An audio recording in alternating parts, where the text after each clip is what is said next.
Welcome back, everybody, to another reaction video, and at long last, I have heeded the call. We are going to take a look at Oversimplified's latest video, which is their video on Prohibition. Prohibition is something that I think a lot of people in America are very familiar with as a part of our history. It was primarily that time from 1920 to the early 1930s when the sale and distribution of alcohol was banned in the United States. The consumption of alcohol was not banned. However, you can't consume what you can't produce or distribute or sell. And so the Volstead Act, which was the act passed in Congress to enforce prohibition, which was actually passed as a constitutional amendment, is what eventually led to things like the rise of the mafia. People like Joseph Kennedy, who was John F. Kennedy's father, got rich because of the importation of alcohol. People like Al Capone, who you see right there, were made famous by the events that happened during those days. So I'm excited to dive into this one. It's pretty long, so my reaction video, I expect, will be pretty long as well. And again, this is a topic that I'm excited to learn more about. I know some about it just from my study of American history, but it's not a time that I've studied specifics. So I'll be curious to see what some of you know. So add your own comments, your own thoughts on what we watch and what I respond to in the comment section below. Please don't forget to hit like and subscribe if you haven't already. And don't forget to check out the original content. I'll put a link in the description that can take you over to Oversimplified video if you haven't already seen it. Let's dive in. Good morning, honey. What's for breakfast? The usual. 2 caskets of rum, a mug of hard cider, and a full bottle of wine. Oh boy! Oh, I'm running late. I'll have to take it with me. Don't forget your lunch. It's a 6-pack of beer, a flask of whiskey, 6 shots of tequila, and as a special treat, a banana. Aw, gee whiz. I'm gonna be smashed today. Enjoy your day of operating sharp, dangerous farm equipment. I can't believe this is an acceptable way to live. God bless America. Okay, gotta go. Surprise! I love my life! America, the land of beautiful strip malls, top-class infrastructure, and wonderful urban sprawl. Ah yes, beautiful America. But what's the most American thing you can think of? The Statue of Liberty? Mount Rushmore? A crazy lady in a mobility scooter yelling at a pigeon? Well, what if I told you the answer is alcohol? That's right. When the Puritans arrived on America's shores, they brought a ship packed with beer. George Washington provided his men with a daily cup of whiskey. Andrew Jackson's inauguration party left the White House so trashed that everybody had to be ordered outside. So let's talk about all this for a second, because remember, this is not a time when there are a lot of options as far as what you're going to have to drink. You know, we didn't have things like Pepsi and Coke. We didn't have even a lot of the things like orange juice, apple juice, things like that. And when you did have them, they were really difficult and expensive to produce. So by and large, the average person has 2 choices when it comes to what they're going to drink. They're going to drink water, or they're going to drink some form of alcohol. So one of the reasons why the Puritans brought over beer with them is because it was one of the few things that they had to drink. They didn't have access to a lot of water, and they didn't know where they'd be able to find fresh water when they came. And, you know, so that doesn't excuse it, but that's to understand that it was a different time. And so the reason that people consumed a lot more alcohol at that time than maybe they do now has a lot to do with the accessibility of other things to drink at the time. Frederick Douglass said whiskey made him feel like a president. Me too, Frederick. Me too. Americans drink at breakfast. Doctors prescribe their patients hard liquor. In the 19th century, Americans drank 3 times as much as their modern-day counterparts. That's a lot of whiskey. Hey, Jerry, how's that? So 2 gallons of pure alcohol a year on average now, 6 to 7 back then. And again, a lot of that goes back to, you know, we've got a lot of other options now as far as beverages that we can consume. Report coming along. Already done, sir. I've also organized your paperwork, watered your flowers, and been a father figure to your children. Wait a minute. What's that smell? Have you been drinking at work? No, sir, I would never. Well, why not? Everyone else is doing it, but I got all my work done. You're fired! Americans drink at work. They drink at barn raisings, baptisms, and public hangings. Heavy drinking was so normal that it was as American as apple pie. Hi, everyone. My name's Ron, and I'm an alcoholic. Get over yourself, Ron. We're all alcoholics. But more and more Americans began to wonder whether all of this truly was a normal way to live. Were Americans drinking, perhaps, a little too much? Well, one group in particular thought the answer to that was yes. You know them, you love them. woman. True. Oh, crap. Woman! Run! Hang on. We just want to talk. Woman talking in public? That's outrageous. Come on, Fred. You've got 2 kids and a wife at home. Yet here you are spending your entire paycheck on booze. And you, Dr. Spanky, you were on the cusp of discovering time travel. But what did you discover instead? The sweet, sweet joys of whiskey. So, this is absolutely 100% true. The temperance movement, as it was called, was kind of growing side by side with the women's suffrage movement. This is a time when women are starting to find their voice. They're starting to realize the power that they have when they get together and start fighting for things. And so these are the 2 things that they fought for the most: the right to vote and the issue of alcohol. And in my own family, I've seen some of this.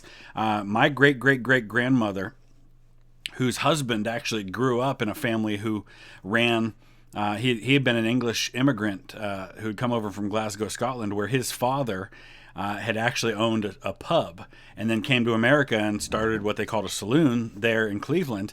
And so he grew up around alcohol, and he grew up where his family made a living with alcohol. And he becomes, of course, an alcoholic then. And we actually found records where my great-great-great-grandmother actually took a case all the way to the Supreme Court of Ohio, because what happened was her husband was going to the local bar and he was getting drunk to the point where he couldn't care for his family. He wasn't going to work. And this is around 1890 or so, when the women's temperance movement was really taken off and had really grown a lot by this point. And she sued the bar owner, the guy who ran the bar, saying, listen, it's your fault that my husband's drinking all of this and you need to stop letting him in here. And the case went all the way to the Supreme Court over this fight. So women were finding their voice and they were realizing the power they had. And this was one way in which they fought for it. That's right. Alcohol. It's destroying our families, our jobs, and our homes. She's right. Hang on, men. Don't let them get to you. This saloon is our safe space where our wives and children can't annoy us with reality, where we're free to be real men. He's right. He's right. I am a man. And what does it real men do? Take care of their families. I don't know what she's talking about. Do you take care of your family? No. We drink beer, we shoot guns, and we mud wrestle. Now, all of that's an exaggeration, but that's a really good way of illustrating the competing interests that were going on here. And of course, when you're a man in this time and you're doing what you want, and you've got these places you can go that women can't go, and the women don't have certain rights like voting and things like that, then when women start to speak out like this, it's going to be received really poorly. And the backlash against this was pretty severe. As America's heavy drinking ruined more and more lives, moral resistance began to arise, and women were at the forefront, taking matters into their own hands at a time when women doing just about anything was shocking. They'd had enough of being victim to their husband's heavy drinking, and they were going to do something unprecedented. You're going to what? I'm going to protest.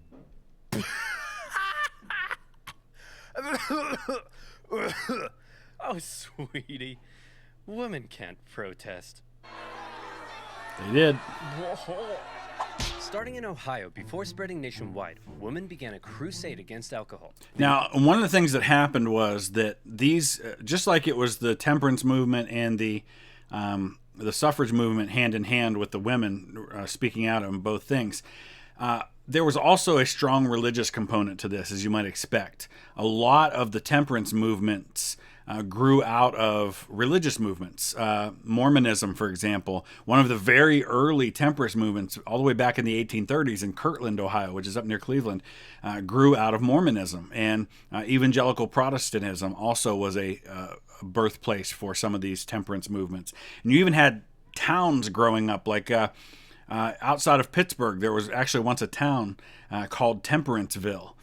So this began to be a really strong part of the culture, but it started with women primarily. Marched through towns and cities, singing hymns, gathering outside saloons, and praying on their knees. Women praying was so terrifying that in some towns, schools were shut and business stagnated. On one occasion, firemen were called out to hose down the dangerous praying women. On another, the owner of a beer garden reportedly held a cannon outside and threatened to reduce the savage women to dust. Nevertheless, they persisted. They formed the WCTU in 1874, and they organized. They set up homes for inebriate women. They installed water fountains in public parks. And see, the water fountain seems like not a big deal, but again, there's access to water, gives you another option as far as what you drink instead of just drinking alcohol all the time. It was just a practical way of trying to deal with the problem. Textbooks for school children that contain some interesting claims about drinking alcohol. Here's little Timmy. Uh-oh. Looks like Timmy's gonna have his first drink. He's taking a small sip of whiskey, and Timmy has spontaneously combusted. The end. The woman's efforts weren't in vain. In small towns across America, drugstores agreed to stop fulfilling prescriptions for alcohol. Men committed themselves to giving up drink. Inspired by the woman's moral fervor, some saloon owners closed their doors. The Women's Crusade and other temperance movements were forcing people to reconsider alcohol's role in society, and more people began to side with the growing temperance movement. Many states had even begun enacting their own dry laws that restricted the sale and use of alcohol. One of them was Kansas. And to this day, there are actually some states that have what are called dry counties. I know Kentucky's one of them, where certain counties to this day, you have a very difficult time being able to buy most alcohol. Alcohol had been outlawed since 1881. Despite this, many illegal saloons remained open, and authorities had done just about nothing to stop them. One woman, disgusted by what she saw, decided she would take the law into her own hands. And not just any woman, a terrifying, hatchet-wielding, sweet old lady named Carrie Nation. Armed with her trusty hatchet and a bag of what she called smashers, she traveled from town to town visiting saloons. But she wasn't there to get smashed. She was there to smash. The men could do nothing but cower as sweet little Carrie hulked out and tore the place to shreds. She went to Kiowa and smashy smashed. Wichita, smashy smash. Topeka, smashy smash. On a couple of occasions, she was arrested, but each time they were like, "Okay, Carrie, we're gonna let you go so long as you promise Don't to do be it a good again. girl and not smash up any more saloons, okay? Screw you, pig!" Yeah, I think she's gonna be all right. Smash. So Carrie Nation's interesting. Obviously, she's kind of gone down in history as one of these bigger-than-life personas. She's actually from Kentucky, as I was talking about Kentucky. And, she didn't actually live to see Prohibition, but it was something she fought for her whole life. And she actually inspired a phrase where a lot of bars would put up these signs that say, "All nations welcome except Carrie."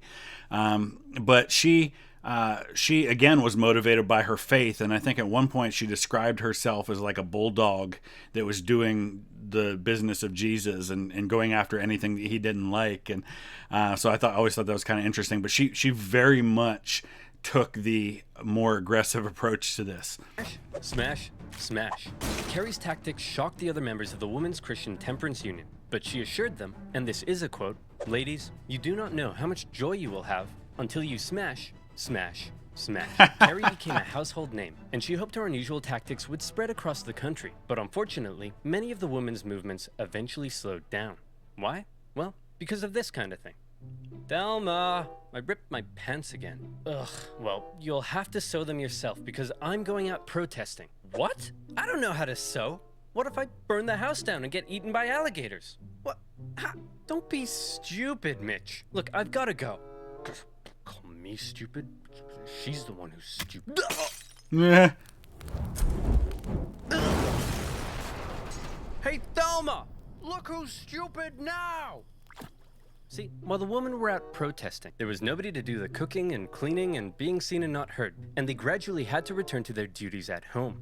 But where the women had got the ball rolling, a new movement was about to take that ball all the way to Washington, D.C. I'm talking about the Anti-Saloon League. The Anti-Saloon League was a political pressure group run by a very sweet-looking old man. But don't let that deceive you. This guy was an evil genius. While the women's movements were interested in a whole range of issues, Wayne Wheeler and the Anti-Saloon League only cared about enemy number one, Mr. Alcohol. And as a result, they were extremely effective. They were able to exploit the fears of the American people. And I mean everyone's fears. Here's how they did it. Hello, sir. Welcome to the Liberal Progressive Rally. Why don't you introduce yourself?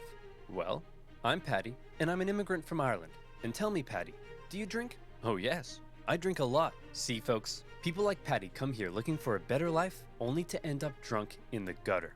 Don't worry, sir. We're gonna help you. Hey man, you're doing great. I just need you for one more thing. Hey, Christian conservatives. This is Patty. He's a dirty Catholic Irish immigrant who's come to destroy America with his alcohol-fueled debauchery!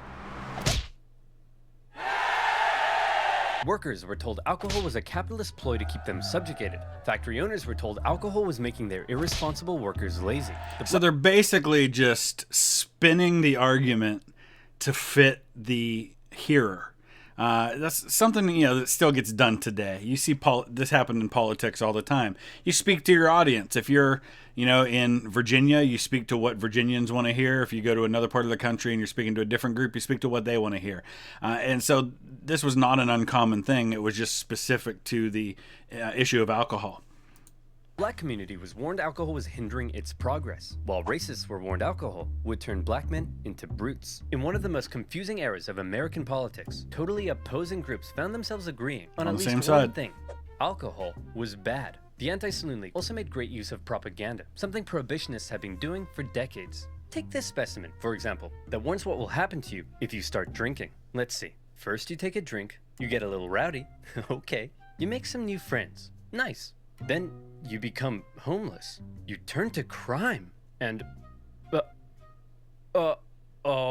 the most effective tactic Wheeler used to force prohibition on America was pressure politics. In any election he could, Wheeler very successfully rounded up support against any politician who was in favor of alcohol. In Ohio alone, he had 70 state representatives and the popular Republican governor ousted from office and replaced with prohibitionists. So you have to see that this was not, you get to the period just after World War I, and all of a sudden they ban alcohol. This was a movement that had been going for the better part of a century, and they had been slowly building toward this. And it got to the point where it was overwhelming the number of people who were in favor of it. Think of it. It is not easy to get a constitutional amendment passed in this country. You have to get, I think, 2/3 of each house of Congress, and then you have to get 3/4 of the states. So to get that wide array of people in favor of something is not something that happens overnight, and it was a long time coming. Suddenly, every politician in America was afraid of Wayne Wheeler. Even those who enjoyed alcohol in private began pretending to be against it in public. Alcohol is delicious. Malicious. Sorry, Wayne. I'm really drunk right now. Then it really hit the fan in 1917, when America found itself fighting in the First World War against Germany. Anti-German sentiment exploded. Sauerkraut became Liberty cabbage. Yep. German measles became Liberty measles. And Dachshunds became the embodiment of evil. So, before you think that's silly, you may remember back when we were in the beginnings of the War on Terror after 9/11, which was 20 years ago now. And there were a lot of people in this country when France, for example, decided not to join us in going to war in Afghanistan, specifically in Iraq. There were a lot of people in this country who didn't want to even use the term French fries. It happens like that sometimes. Here in the area where I live in Northeast Ohio, the town I grew up in had a street called Dutch Lane. Well, Dutch, even though we think of Dutch as being the Netherlands, Dutch had German connotations, because when we talk about the term Pennsylvania Dutch, it's actually from Deutsch, which is German. And so they changed the name of Dutch Lane to Liberty Street in the town I grew up in. The royal house of the UK was called the House of Saxe-Coburg and Gotha. They were German. They're very much a German royal family. And they changed it to the House of Windsor to get rid of that German-sounding name. See, America? You've always been this way. The biggest brewers in America were German, and Wheeler saw to it that drinking alcohol became akin to that's true. Anheuser-Busch, these brewers, they are the folks who were making all the alcohol. They were very much German families. German treason. The German brewers desperately tried to fight back, creating their own propaganda, presenting beer as a healthy beverage, one that you could even give to your kids. As you can imagine, it didn't go down well. President Wilson instituted some temporary wartime prohibition measures to save grain for food, and with many in the country now in support of prohibition, all that was left was to make it law. One problem was that taxes on alcohol made up nearly 40% of the U.S. government's annual revenue. And that goes all the way back to the Washington administration, when you have to remember there's at the beginning stages of our country, there's no income tax, there's no real property tax to speak of. The primary way that the government made money was from imports taxes on things coming into the country, and then on alcohol. And it was such a big deal that we passed a whiskey tax that we ended up having a whiskey rebellion.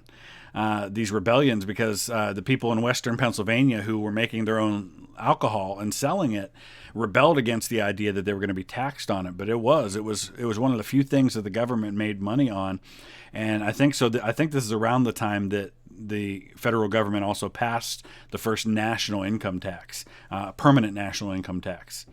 And the government wasn't just about to give that up.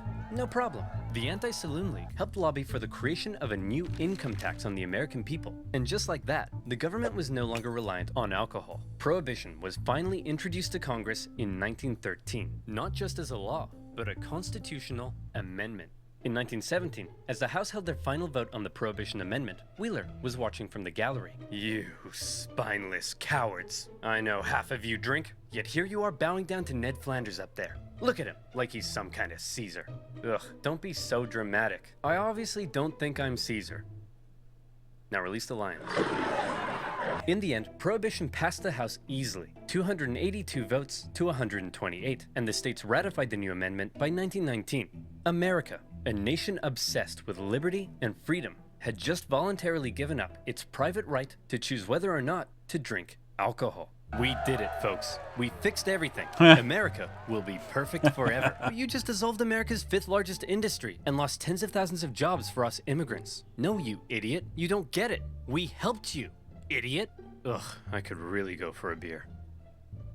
Oh, no. Immediately after Prohibition went into effect, alcohol consumption in America decreased as Americans followed the law and tried not drinking. Man, if we're gonna be law-abiding good boys, we need something else to fill the dark, lonely void that delicious beer once did. Well, how about we crack open a nice cold can of water? Hell yeah. Toss it over. Nah, this isn't doing it for me. Let's try knitting. This isn't filling the dark void at all. Want to play some kites? Ah, screw it. Let's go get some illegal beer. While it seemed like many Americans supported Prohibition, after the law went into effect, it seemed like just as many Americans intended to keep on drinking, and they would go on to find a variety of ways to break the new law. Now where were we? Oh yeah. Punching Patty, passing Prohibition, and procuring pints. Pretty soon after the new law went into effect, the failures of Prohibition were already beginning to rear their ugly heads. For starters, the details of the new Prohibition law, written by none other than Wayne Wheeler himself, turned out to be more draconian than expected. Many Prohibition supporters only wanted to outlaw hard liquor and hoped beer would remain legal, but the Volstead Act outlawed anything over 0.5%. That would make Liberty Cabbage illegal. Secondly, the new law was full of loopholes that Americans very quickly began to exploit. For example, while the sale and manufacture of liquor was illegal, drinking it wasn't. And you could also keep any alcohol you had before the law went into effect. So many private clubs hoarded huge amounts of alcohol that saw them through the entire Prohibition period. Whiskey intended for medicinal purposes was also allowed, and doctors basically became bartenders. It looked as though a full-on epidemic had broken out. So what you have there is you have a very similar situation to what happened in the last several years in this country with medicinal marijuana, where you could start getting prescriptions for something that otherwise might have been illegal, and slowly it kind of became more and more accepted in general. So you got people prescribing alcohol as a way to get around the Volstead Act. There was a sudden surge in prescriptions for whiskey. Sacramental wines used by churches and synagogues were also permitted. Orders for communion wine suspiciously skyrocketed by millions of gallons. And as rabbis had access to religious wine, suddenly everyone was becoming... But this is also the time when Welch's develops grape juice, because at this point, and it was even before Prohibition, I think, but that was for the people who were against alcohol being consumed even in church. And so some churches started using grape juice instead of wine because of the issue of alcohol. Becoming a rabbi. You had Rabbi Pat O'Leary, Rabbi LL Cool J, Rabbi Fluffy. But don't worry, I'm sure all these definitely legitimate religious figures couldn't possibly be selling wine in the back alley after Mass. Yep, definitely nothing strange going on here. New products also hit the shelves in stores, such as Vine Glow, a brick of dehydrated grape juice, itself not alcoholic, and therefore perfectly legal. But the packaging did contain a strangely specific warning. After dissolving the brick in a gallon of water, do not place the liquid in a jug in the cupboard for 20 days, because then it would turn into wine. I'll take 1,000. Yes, sir. Now, at this point, I want you to think back for me, if you will, to the year 2005. You're the coolest kid around, and you convince your parents to rent the greatest movie of all time from your local Blockbuster. But the movie starts with a strange message. Something about not downloading a car? You immediately disregard that and hop on Kazaa to download the greatest song of all time, and in the process, drain your dad's bank account with copious amounts of ransomware. You were breaking the law, you bad boy or girl, but did anyone come to arrest you? No. That's my point. If no one's enforcing a law, while everyone's breaking it, is it really a law? And so it was with Prohibition. See, the conservative-led governments of the decade were also the kind of people who believed in small government spending. So they'd passed a law that would be extremely difficult to enforce, but also didn't want to spend any of the money required to enforce it. The newly created Bureau of Prohibition only had 1,500 agents to cover the entire country. That's one agent for every 70,666 Americans in a massive country with 12,000 miles of coastline and one gigantic land border with Canada. Good luck, schmuckos. Yeah, so it's not like the rank and file policemen in every town were enforcing this law. This was a law that was being enforced at the federal level. So it was really the federal government who was responsible for enforcing it. And so by and large, at least at this early point in Prohibition, it wasn't being enforced all that much. And all these clever little loopholes people were using to score illegal booze were only just the beginning.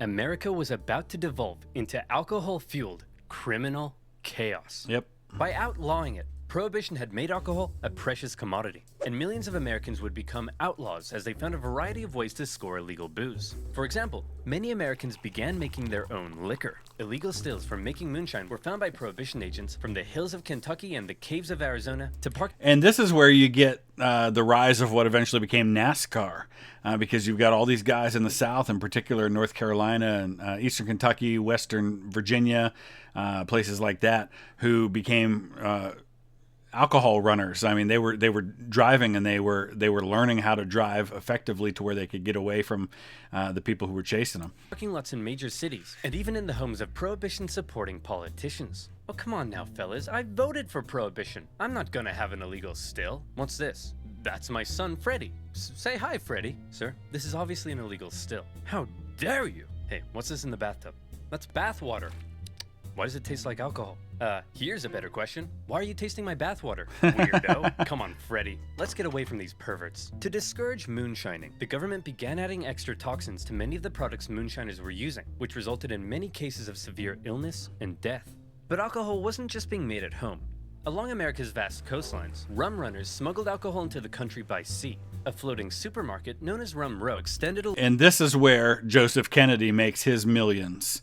Is through the rum running. Along the East Coast, just beyond America's maritime limit, and bootleggers frequently sailed out in small boats to pick up shipments of booze. These bootleggers could then be found selling their illegal products everywhere, even in the halls of Congress. Wow, Pop. One day, I want to work here. Well, son, if you work hard and never give up, one day even you could be a massive hypocrite.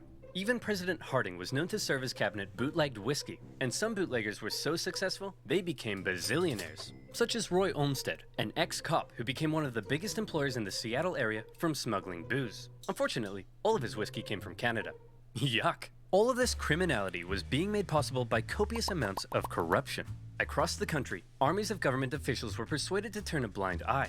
Bootleggers became so rich, it was no problem to stuff a couple $1,000s into the front pocket of the police chief, or the mayor, or their disapproving mother. And some cops were getting almost as rich as the bootleggers. Alright, men, everyone gather in. I've received word that one of you has been taking bribes from bootleggers. Any ideas who? Kevin, perhaps. Got any thoughts? No, sir. Many police officers came from the same communities that drank a lot, and they weren't about to arrest their own granddads for knocking back some homemade gin. But all this isn't to say there was no enforcement.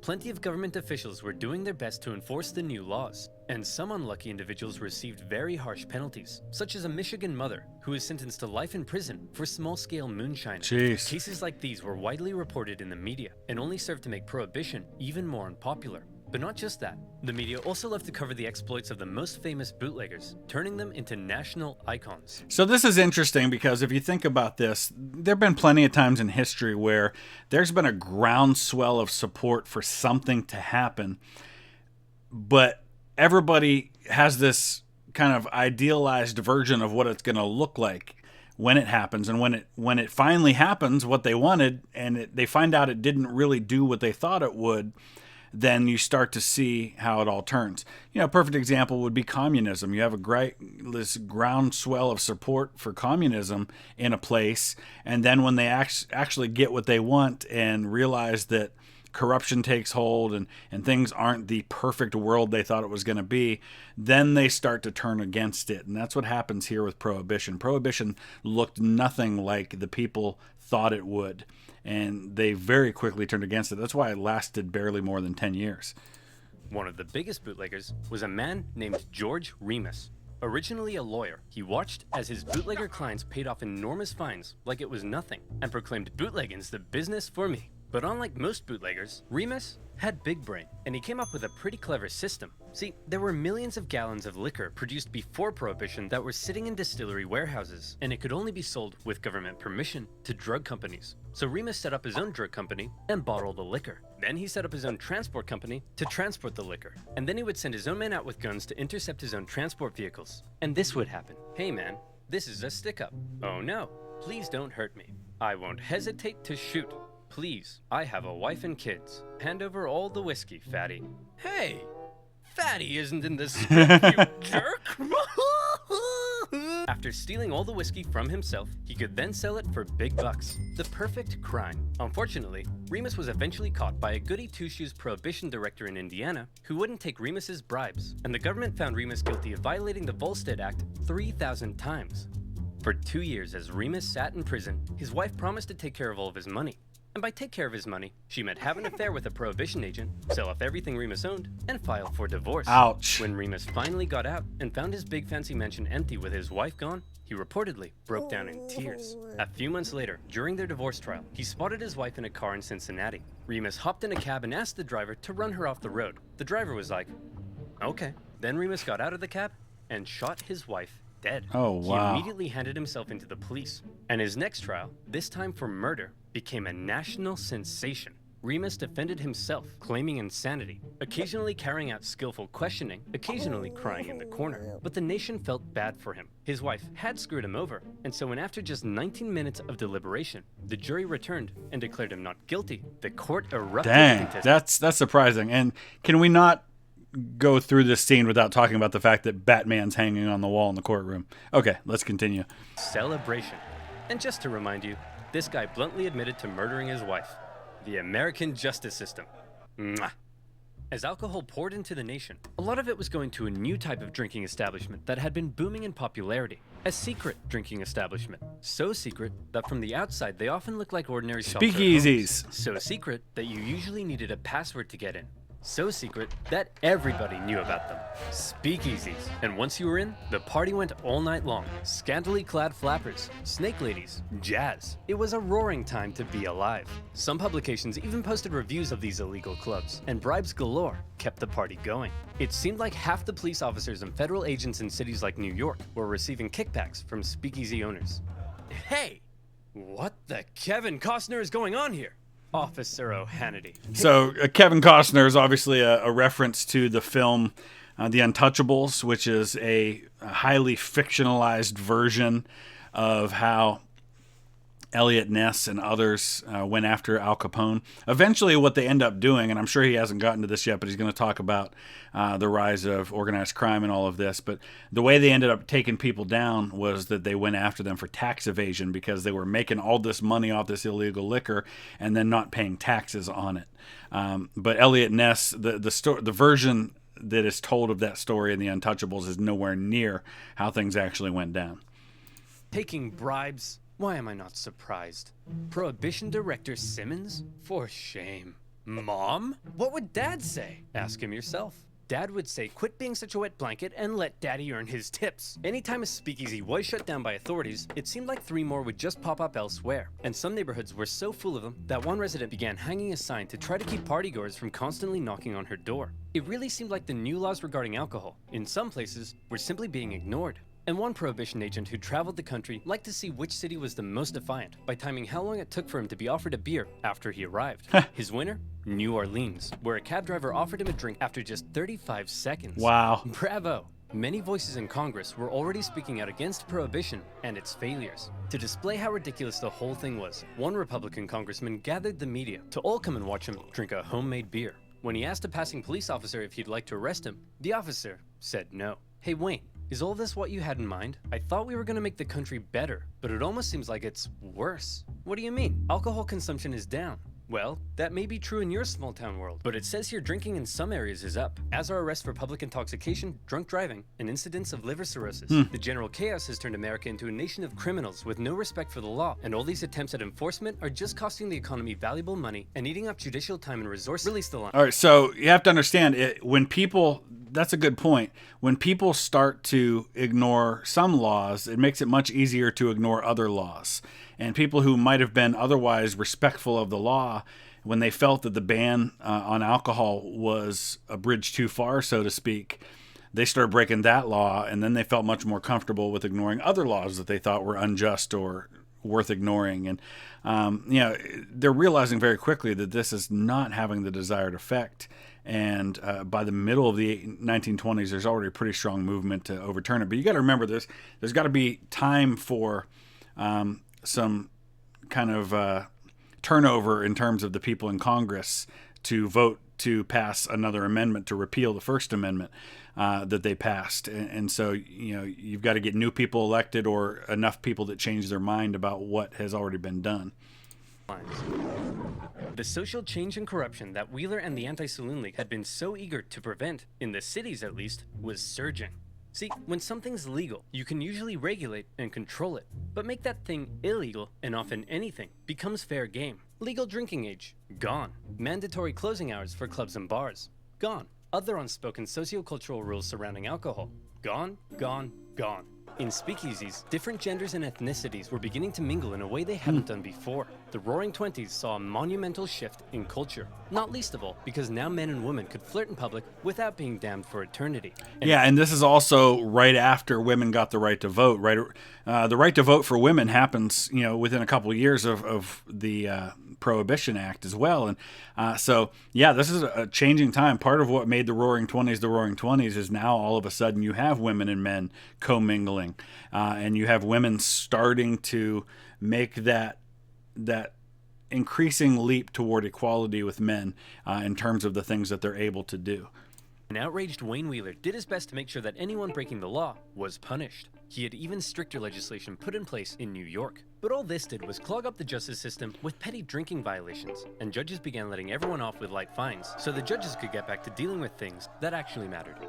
Things like murder. And there was plenty of murder. Because bootleggers and moonshiners were one thing, but Prohibition had given another kind of criminal an opportunity to make a fortune.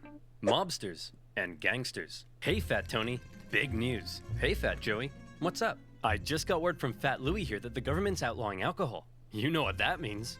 That means we're gonna be rich. Quick, call Fat Pauline and let's go hijack a liquor truck now. All right. Hang on, let me tell my wife first. Hey, Fat Susan! No pizza for Fat Joey tonight, capiche? Stop calling me Fat Susan! Come on! Rival gangs began to battle in America's cities, raiding each other's transports, assassinating rivals, and trying to take control of their city's illicit booze. And they weren't all Sicilian mobsters from Italy. There were plenty of Jewish mobsters. There were Irish mobsters. There were a lot of groups of people. I know there's this kind of stereotype of the Sicilian mobster. But even just look at the War for Chicago with Capone's group and with Dion O'Banion and all these other people. There were a lot of different backgrounds at play. Trade. Every city had its top dog. Detroit had the Purple Gang. New England had Charles King Solomon. But no city was as infamous for gang violence and murder as Chicago. The city had multiple gang factions, and at first, they agreed to stay in their own neighborhoods. But the thing about criminals is that they're criminals, and the agreements inevitably broke down. One day, the leader of the Italian Southside gang was walking along the street when this happened. And he was like, I think I'm done with this, and left for New York, leaving his crime empire to his chief enforcer, none other than Al Capone. Having been knifed in the face in his younger years, Capone earned himself the name Scarface. Although interestingly, he hated that nickname and preferred to be called Snorky. Snorky was ruthless, just like any other gang leader in America. But what set him apart from others, the reason he's become synonymous with 1920s gang warfare, is this. Most other gang leaders would try to keep a low profile because, you know, they're killing and murdering and stuff. But Capone lived for the fame and kept an extremely high public profile, frequently speaking with the media about his exploits and presenting himself as a gracious host, providing Chicago with good times. No need to thank me, fellas. I just provide the city with a valuable commodity while doing away with the competition. You mean you murder people? Whoa, who said anything about murder? I just, you know, force my rivals underground. When you do the thing with the hands, it seems like you're talking about murder. Whoa, look at you with the brains. No, I just help people retire. There comes a turning point, though, in what's called the St. Valentine's Day Massacre, where it's kind of when public views of Capone are like, okay, you went a little too far this time, and I'm sure he'll probably talk about that. From life, so murder. Whoa! Al Snorky Capone was somewhat of an enigma, brutal in how he dealt with enemies, but in front of the camera, he was all smiles. One day, he'd be ordering hit after hit. The next, he'd be signing autographs in Wrigley Field. One day, he'd be bludgeoning members of his own gang with a baseball bat for conspiring against him. The next, he'd be playing Santa at a nearby parochial school. And no murder could ever be traced back to him. Just like every other criminal, he stuffed the pockets of city officials with cold, hard cash. And any who did try to oppose him sometimes found themselves being thrown down the steps of City Hall in broad daylight. Problem solved. The public couldn't get enough of Capone. He quickly became a household name as people romanticized the gang life he lived. And this became a source of concern for the people at the very top. President Hoover? What is it now, Miles? I'm busy. Well, it's just that there's a lot of crime, sir.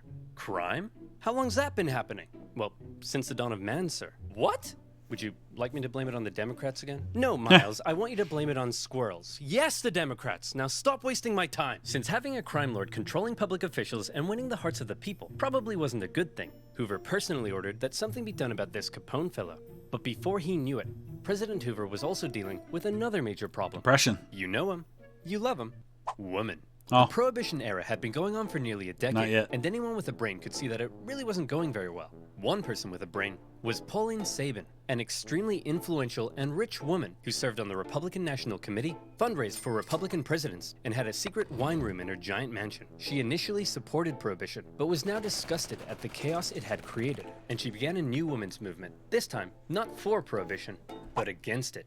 Being the extremely influential woman she was, her new organization gained nearly 1.5 million members within 2 years. Think about this. Women were the primary motivators behind the Prohibition movement, and now you've got 1.5 million women suddenly rising up against it. It's fascinating to see how quickly public perception can change on a topic after a century of movement in one direction. 5 times out of the Women's Christian Temperance Union, she hated that the WCTU claimed to speak for all women, and she began calling for the repeal of the 18th Amendment. President Hoover, I helped fund your campaign, and now I want you to end Prohibition. Miles, what is it I say when I'm not going to do anything? You'll look into it, sir. Oh yeah, that's right. Pauline? I'll look into it. Saban gave speeches on the steps of Congress and helped start a growing push among the American people against Prohibition. But Hoover, a prohibitionist himself, wasn't budging. Then, on the 14th of February 1929, something happened that shocked the nation. Men, thought to be working for Al Capone, tricked some Irish mobsters into meeting them at a garage in Chicago, thinking they were there to purchase hijacked whiskey. Instead, the mobsters were lined up against the wall by men dressed as police, and they were shot. The Valentine's Day Massacre had people outraged. It was cruel, and almost felt like American mobsters had finally crossed a line. People were sick of the violence, and in part, they blamed Prohibition for helping to create it. The pressure on Hoover to do something was steadily increasing. Fine. Miles, I want you to put a report together to see if this whole thing is working. You mean the thing where mobsters are becoming increasingly powerful and massacring each other in the streets and everyone is disregarding the law and half our public officials are corrupt and taking bribes? That thing? Yeah, I want to know if it's working or not, Miles. Stop wasting my time! Hoover continued to drag his feet on Prohibition, but after the Valentine's Day Massacre, he was still determined to do one thing. He wanted Al Capone in prison. Since Capone had been so careful, the FBI were having a hard time charging him with anything, but eventually, they got him. Capone, we know you're supplying Chicago with alcohol and you've been involved in countless murders. Whoa, look at you with the crazy talk. I ain't done none of that stuff. But you're rich, right? You're damn right I am. And so where'd all the money come from, Capone? Alright, I'll let you in on a little secret, but you gotta promise not to tell anyone, okay? I don't pay my taxes. Whoa! Yep. All of his murdering, the IRS finally got Capone on tax evasion. At his trial, he didn't seem too concerned though, and spent most of his time having a laugh with his lawyers. Hey Capone, I gotta know, why are you so confident you're gonna win here? Well, Your Honor, because I'm an honest man with a big heart who's passionate about working for the good of the people. And also because I threatened the entire jury's families. Luckily, at the last minute, the judge replaced the entire jury pool with a new one that Capone's men hadn't yet got to, and Capone was found guilty. He was sentenced to 11 years in federal prison, the harshest penalty ever given to a tax evader. Now, I don't think he spent that long in prison because he had advanced syphilis, and it was starting to really affect his health. And toward the end of his life, he lost a lot of his mental faculties. And I think there's a movie that just came out about that time in his life. I want to say Tom Hardy's playing Al Capone in that, But even with Capone locked away, the violence in Chicago and other cities continued, and in response, the movement against Prohibition continued to grow. And the final nail in Prohibition's coffin came in 1929. After a decade of booming economic growth under 3 Republican presidents, the stock market plummeted, and America was thrown into the grips of the Great Depression. It was an awful time. 1 out of every 5 workers, 15 million people, would lose their jobs. Half the nation's banks failed. Temporary shantytowns were built for the broken homeless in public parks. Suddenly, very few people had time to care about Prohibition. Expensive enforcement of an unenforceable law didn't seem like that big of a priority when people were having their homes repossessed and losing their life savings. And many began to argue that repealing Prohibition would create vital jobs and tax revenue for the government. Yet President Hoover doubled down. Here's that report you asked for, sir. Gimme. Prohibition is great. Fantastic news. Sir, it says here Prohibition is great at undermining the rule of law in America. Miles, it says the word great. That means good. Now stop wasting my time! The public, increasingly shocked at the violence they saw in the streets, the corruption they saw in the government, the general disregard for the law, and now an economic calamity, had enough. For his re-election, Hoover faced a Democratic candidate who promised to finally do something about Prohibition, Franklin D. Roosevelt. Crowds cheered as FDR made his campaign speeches promising to modify the Volstead Act, and Pauline Saban, a lifelong Republican, along with her 1.5 million supporters, endorsed Roosevelt. And on election and don't underestimate the difference that made. I mean, this was a big deal, and think of how different the country went in terms of direction. Woodrow Wilson, when he served his 2 terms from 1913 to 1921, was the first back-to-back, the first 8 years of Democrat presidency since Andrew Jackson. You had Grover Cleveland, who served 2 non-consecutive terms. But this is the first time you had an extended Democrat since Andrew Jackson. And then you get that followed by Harding, Coolidge, and then Herbert Hoover. And so now along comes the Democrat administration of Franklin Roosevelt, and the country goes in a very different direction than it might have otherwise gone. It was a landslide. Before FDR had even taken office, Republicans in Congress began the process of passing the 21st Amendment to repeal Prohibition. One of FDR's first acts as president was to pass the Beer Permit Act, which made beer legal while the new amendment was being ratified. In 1933, with the passage of the 21st Amendment, Prohibition was finally over, and the people celebrated like they'd just won a world war. Bars and taverns were packed. The WCTU were inconsolable. Wayne Wheeler was dead. And the celebration, particularly in America's cities, was intense. Heading into the mid-1930s, the effects of Prohibition were clear to see.